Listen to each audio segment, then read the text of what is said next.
नहमदुहु व नसल्ली अला रसूलिहिल करीम अम्मा बाद फ़अऊज़ु बिल्लाहि मिनश शैतानिर रजीम बिस्मिल्लाहिर रहमानिर रहीम रब्बि इश्रह ली सदरी व यस्सिर ली अमरी वहलुल उक़दतम मिन लिसानी यफ़क़हू क़ौली रब्बि यस्सिर व ला तुअस्सिर व तम्मिम बिल खैर आमीन या रब्बल आलमीन. Welcome back to our next video, which I have brought after fairly a long period of time. I have been busy sorting out some personal issues and now I'm back in action. We have been working on Murakkab Tawsifi, which is combination of Mawsuf and Sifa. Our example has always been a good boy. What kind of boy? Good boy. So good is describing the boy. Boy is Mawsuf and good is Sifa, and this is a compilation of Mawsuf and Sifa called Murakkab Tawsifi. So if we translate that in Arabic, we say Waladun, which is boy, Hasanun, good. What kind of boy? Good boy. But up till now, we have been working on Murakkab Tawsifi structure in which Sifa has been just a single word. However, that is not always the case. Sifa could be a sentence or a phrase. Let us look at the boy again and rephrase it. We can say a boy who came from London. So what happening here is that a boy, and this is a description of that boy. What kind of boy? The boy who came from London. So again, this is Mawsuf and that is Sifa, but in this case Sifa is not a single word, which is much easier. Sifa is actually a whole sentence. We can translate that in Arabic and we can say Waladun, which is boy. This is verb. I know we have not worked on the verbs yet, but that means Ja'a, he came. Ja'a min Londana, he came from London. That's literally what we're saying in Arabic, but in English we will say Waladun Ja'a min Londana, a boy who came from London. Remember, we cannot say the boy who came from London because it has to be the indefinite al-waladu. And if we make that al-waladu, then that becomes kind of, well, it definitely becomes mubtada because we know that mubtada is at the beginning of a sentence and it is almost always definite.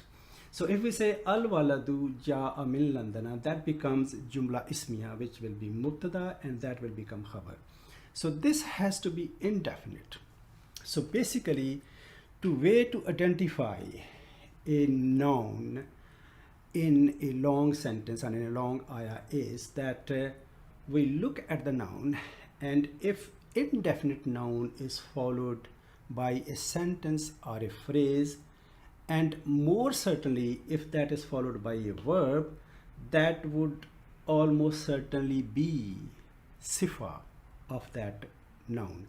That would be describing that noun, and that becomes Mawsuf Sifa structure. So we know that there is a concordance in Mawsuf and Sifa from all four aspects of a noun. So here it's easy that Waladun is in Rafa and Hasanun is also in Rafa.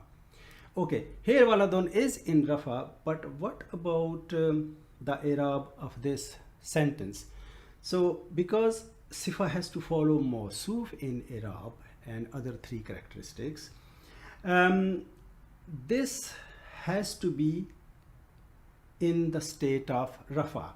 And the way to describe, and they describe in Arab books of Arabic Arab books, is that this is fi mahalli raf'in, because this is in Rafa and that is also in Rafa. It has to be in Rafa. So this is in Rafa because of the Dhamma and it's a single noun, and that we will say fi mahalli raf'in, in the state of Rafa, in the slot of Rafa, in the parking place of Rafa. We have talked about that, the slots and parking places in the past. So in this case, this is Mawsuf and the whole of this sentence is Sifa.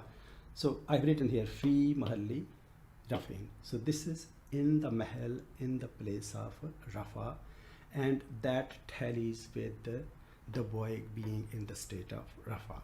Now let us look at a Quranic example. This is part of the ayah, the first half of ayah number 5 of Surah Baqarah. Ulaika ala hudam mir rabbihim. Ulaika, those, they are on a guidance, hudan, a guidance. What kind of guidance? Mir rabbihim, which is from their Lord.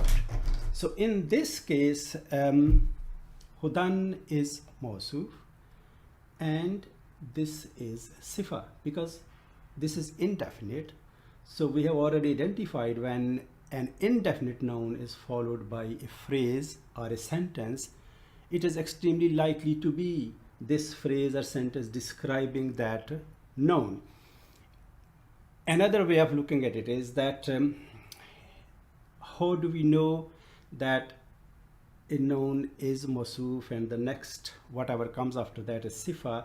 The big tell is that if an indefinite noun is followed by a sentence or a Sifa, as we already said, specifically a verb, then it is extremely, not always, but extremely likely to be the Sifa of that noun.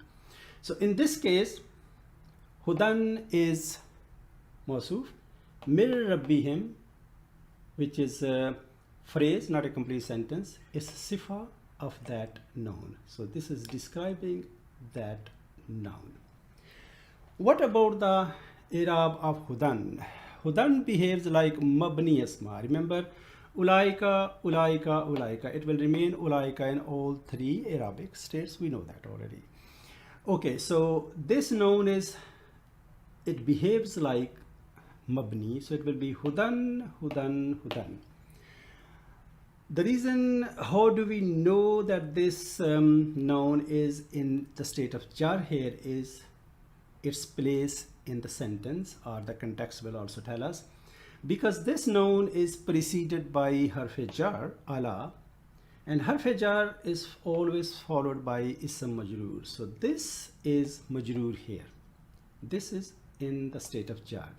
And if it is in the state of jar, this phrase will also have to tally with it, and that will be in the mahal of jar, fi mahalli jarin. So that will be in the state of jar. Okay, because we have already worked quite a bit on our basic Arabic grammar, looking at the previous 28 videos, I think we are in a position now to analyze the whole of this sentence, which is part of ayah number 5 of Surah Baqarah. Let's try that. We'll start from here. So Rabb, him, Rabbi, him, their Rabb. So Rabb here is mudaf, and him is mudaf ilayh. Let's just write briefly mudaf ilayh, like that. So mudaf and mudaf ilayh combine to make murakkab idafi. Okay, so we already has a phrase in this phrase. So this phrase or murakkab is preceded by harf jar, and this becomes majroor for this jar. So this is the whole of the phrase is ism majroor. So murakkab idafi, the whole of the murakkab here is in state of jar. It is majroor because of this preceding harf jar. Now this jar and majroor combine to make murakkab jari. We know that. Okay, so murakkab jari, how is that related to the noun before it? This is we have already concluded is sifa, and this will be this is mawsuf, not sifa, mawsuf. So this will be, for this mawsuf, this will be sifa, and mawsuf and sifa combine to make murakkab tawsifi. Okay, so this murakkab tawsifi is now preceded by another harf jar. That's jar. I hope you can still see it. That's jar, and this will then be ism majroor for this harf jar. Ism majroor, the whole of this murakkab. So this jar and majroor combine to make, let's raise it up a bit. They combine to make ism majroor. They both combine to make murakkab jari. Okay, so this murakkab jari, whole of this structure is preceded by ulaika, and we know that ulaika, being a demonstrative pronoun of distance, has the quality to become mubtada because it is at the beginning of the sentence anyway, and it is definite. So this will be then mubtada, and in jumla ismiya, mubtada is at the beginning of a sentence. So what is that going to be? It's khabar. So this murakkab jari is khabar for this mubtada. So this mubtada and khabar combine to make jumla ismiya, and we call that khabariya. So looking back on it, this is mubtada, and if we have a mubtada in a sentence, it has to follow by a khabar. So whole of that structure is khabar.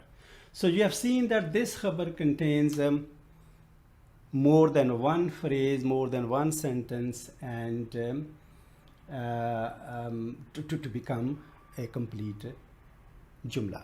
Subhanakallahumma wa bihamdika ashhadu an la ilaha illa anta astaghfiruka wa atubu ilaik.